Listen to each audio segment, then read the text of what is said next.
মেধার কোনো জায়গা বিশেষ ছিল না, সেখানে যেটা ছিল সেটা হচ্ছে কার কতটা পরিচয় এবং কার হাত কতটা লম্বা। সিনেমা যখন রিলিজ করে বা কোনো একটা থিয়েটারও, সেক্ষেত্রে যখন প্রথম মঞ্চস্থ হয়, মানুষ 3-4 দিনের মধ্যেই মোটামুটি একটা আভাস দিয়ে দেয় যে এটা ভালো লাগছে। অনেক দামি দামি বিশাল বড় বড় হোর্ডিং করবার সামর্থ্য সকলের থাকে না, আর সেরকম প্রয়োজনও পড়বে না। অডিয়েন্স ঠিক করবে যে কোন সিনেমাটা আমরা কতবার দেখব। এমন কোনো গলা টেপা বাধা ছিল না যে সিনেমায় কাউকে অভিনেতা অভিনেত্রীদের নেওয়া যাবে না, গলা টিপে ধরা বাধা ছিল না। যেটা ছিল যে একটা চোরাগুপ্তা ভয় যে রিলিজ করতে পারা যাবে না, এই রিলিজটায় আটকে যাব আমি, সেই ভয়টা।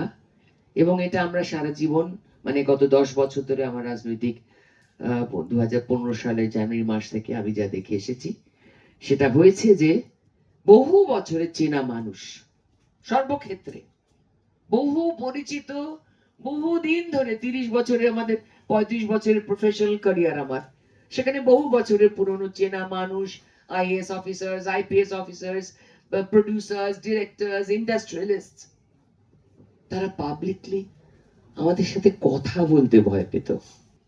হঠাৎ একটা রেজিম এলো, সে রেজিমে আমাদের কোথাও যাওয়া নিষেধ, কেউ ডাকবে না, কেউ সামনে দেখলে কথা বলবে না, মুচকি দূর থেকে হাসবে, এরকম করে ইশারা মারবে, এগুলো ছিল। বাড়ি গিয়ে ফোন করে মেসেজ করবে, it was nice seeing you again after so long. এই সমস্ত অশান্তির শেষ।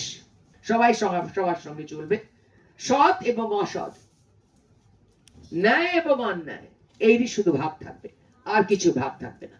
এমন একটা সময় মানুষ নিয়ে এসেছে, বিভিন্ন দিক দিয়ে নানান অভিজ্ঞতার পরে, বিভিন্ন লড়াই দেখবার পরে নিঃশ্বাস নিতে গেলেও এখানে যেন অনুমতি লাগতো, স্বপ্ন দেখতে গেলেও এখানে অনুমতি লাগতো যে কে কার লোক, নাহলে স্বপ্ন দেখাও যাবে না।